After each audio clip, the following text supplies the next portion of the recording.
સાથીઓ, હું રત્ના વોરા. મારા યુટ્યુબ ચેનલ જાણવા જોગમાં આપ સૌનું ખૂબ ખૂબ સ્વાગત છે. સાથીઓ, આજે આ વિડીયોમાં વાત કરવી છે ગુજરાતમાંથી ચૂંટાયેલા એકમાત્ર કોંગ્રેસના સાંસદ ગેનીબેન ઠાકોર વિશે. જી હા, ગેનીબેન ઠાકોર. તેમનું નામ ફક્ત ગુજરાતમાં જ નહીં પરંતુ સમસ્ત ભારત દેશમાં ચર્ચાઈ રહ્યું છે. કારણ સ્પષ્ટ છે. તેઓએ મોદી, શાહ અને પાટીલનો ઘમંડ ચકનાચૂર કર્યો છે. ક્યાં તો પાટીલે કહ્યું હતું કે ગુજરાતમાંથી ભારતીય જનતા પાર્ટી 26 માંથી 26 બેઠકો જીતવાની જ નહીં પરંતુ 5 લાખથી પણ વધુ માર્જિનથી લીડથી જીતવાની છે. અને ક્યાં હવે 26 માંથી એક બેઠક ગેનીબેને આંચકી લીધી છે. જે ડેન્ટ પડ્યું છે એ ડેન્ટ પાડવાનું કામ ગેનીબેન ઠાકોરે કર્યો છે. ગુજરાતમાં હેટ્રિક થશે એ મોદી, શાહ અને પાટીલનું સપનું ચકનાચૂર થઈ ગયું છે અને પોતાના ઘમંડ અને અહંકારમાં ઉડતા આસમાને પહોંચી ગયેલા આ ત્રણેય ભાજપના નેતાઓને ધરાતલ ઉપર જમીન પર પટકી આપવાનું કે પટકવાનું કામ કોઈએ કર્યું છે તો એ છે ગેનીબેન ઠાકોર.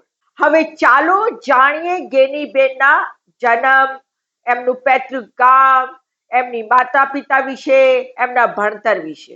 સાથીઓ, ગેનીબેનનું જન્મ 11 નવેમ્બર 1975 ના રોજ બનાસકાંઠા જિલ્લાના ભાબર તાલુકાના અબાસણા ગામમાં થયેલ. તેઓ પોતાના માતા પિતાની સૌથી મોટી સંતાન છે. તેમના પિતાનું નામ નગાજી ઠાકોર અને માતાજીનું નામ મસુબેન ઠાકોર છે. તેઓએ ગ્રેજ્યુએટ સુધી અભ્યાસ કર્યો છે. ગેનીબેન ઠાકોર પછાત વર્ગમાંથી આવે છે. સાથીઓ, ચલો આજે લઈએ ગેનીબેન ઠાકોરના માતૃશ્રીની મુલાકાત. પહેલાં તો પછી હેર થઈ માટીના ઘરમાં પહેલાં તો આપણે પણ રબાની એમ ભણવા મળ્યા, પછી ના જ્યાં, પછી ઢોરા સરાયા, બકરા સરાયા, હળી પછી ભણવા મળ્યા. હા, પછી કુવાડે મળ્યા ભણવા.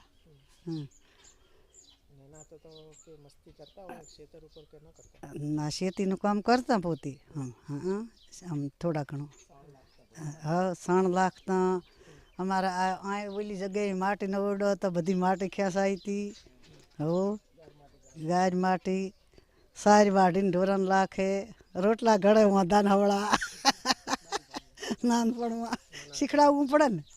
હવે સાથીઓ, ગેનીબેનના થોડાક રાજકીય જીવન વિશે પણ જાણી લઈએ. ગેનીબેન ઠાકોર વાવમાંથી ચૂંટાઈને આવ્યા હતા અને બીજી વખત તેઓએ ભારતીય જનતા પાર્ટીના દિગ્ગજ કહેવાતા એવા શંકરભાઈ ચૌધરીને હરાવીને તેઓ બીજી વખત વાવમાંથી ધારાસભ્ય બન્યા હતા. પાર્ટીએ તેમના પર વિશ્વાસ મૂક્યો અને તેમને લોકસભાની બનાસકાંઠાની બેઠક આપી.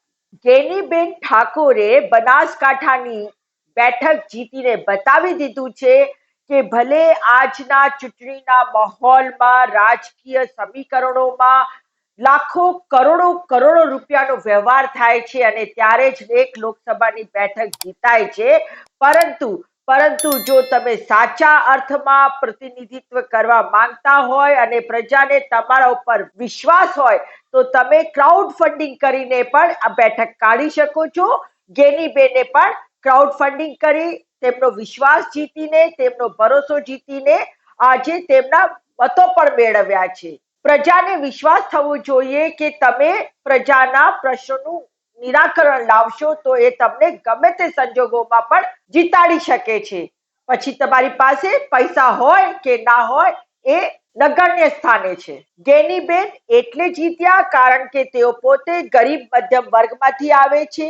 તેઓ પ્રજા સાથે ડાયરેક્ટ જોડાયેલા છે. ડાઉન ટુ અર્થ તેઓ નેતા છે. દરેક પ્રજાના પ્રશ્નોને તેઓ વિધાનસભામાં ઉઠાવતા આવ્યા છે. ગરીબો માટે, પછાતો માટે, દલિતો માટે, મહિલાઓ માટે હંમેશા તેઓએ આવાજ ઉઠાવી છે. એટલે જ ગેનીબેન ઉપર પ્રજાનો વિશ્વાસ જાગ્યો, મતદારોનો વિશ્વાસ જાગ્યો અને તેમણે ગેનીબેનને આજે જીતાડીને લોકસભામાં મોકલ્યા છે. જુઓ શું કહે છે ગેનીબેન પોતાના જીત માટે. સાથે બનાસની બેન ગેનીબેન છે, આપણે સીધા એમની સાથે વાત કરશું. બેન, ભવ્ય જીત શું કહેશો? સમગ્ર બનાસકાંઠાની જિલ્લાનો આભાર, તમામ ટેકેદારોનો આભાર, મોવડી મંડળનો આભાર અને પ્રિયંકાજીનો પણ આભાર, શક્તિસિંહ ગોહિલજીનો આભાર એટલા માટે કે આ લોકસભાની સીટમાં ઓછામાં ઓછા 5 વખત આવ્યા અને તમામ એંગલથી એક સ્ટ્રેટર્જી કહેવાય, એક ચૂંટણીનું પ્લાનિંગ કહેવાય, એમણે ખૂબ સારી રીતે મદદ કરીને કરાવ્યું અને અમારા બનાસકાંઠો જિલ્લો સમગ્ર ગુજરાતની અંદર બીજા નંબરનું મતદાન કરી અને લોકોએ લોકશાહીમાં પણ એક ઉત્સાહભેર ભાગ લઈ આવી ગરમીની અંદર મદદ કરી છે. લોકો પરિવર્તન ચાહતા હતા ઘણા વર્ષોથી. એકના એક સમાજને મુકેશભાઈ ગઢવી પછી આ લગભગ 2009 પછી 2024માં બમ્પર રીતે સારું મતદાન તમામ સમાજોએ કર્યું છે. એટલે આ જીત છે એ બનાસકાંઠાની પ્રજાની છે, મતદારોની છે, ટેકેદારોની છે, તમામ સમાજના લોકોની છે. સાથીઓ, ગેનીબેન કોંગ્રેસ માટે શગુનનો રૂપિયો છે. હવે શગુનનો રૂપિયો 1 પણ હોઈ શકે, 11 પણ હોઈ શકે ને 21 પણ હોઈ શકે. આજે ગેનીબેન પોતે મહિલા છે, તેઓએ મહિલા સશક્તિકરણનો દાખલો પુરવાર કર્યો છે અને કોંગ્રેસ માટે પ્રાણ ફૂંક્યા છે અને તેઓએ કોંગ્રેસ ભવિષ્યમાં રાજકીય રીતે સક્રિય થશે અને ઘણી બધી આવનારી વિધાનસભામાં જીત મેળવશે. તો સાથીઓ, મારું આ વિડીયો હું અહીંયા જ સમાપ્ત કરું છું. ફરી મળીશ એક નવા વિડીયો, એક નવી વાત, એક નવા વિચાર સાથે. જો આપને મારો આ વિડીયો પસંદ આવ્યો હોય તો મારા YouTube ચેનલ જાણવા જોગને સબસ્ક્રાઇબ કરશો, તેને વધારમાં વધારે શેર આપશો અને લાઈક આપશો અને સાથે સાથે આપ મને Facebook, Insta અને X ઉપર પણ ફોલો કરી શકો છો. નમસ્કાર.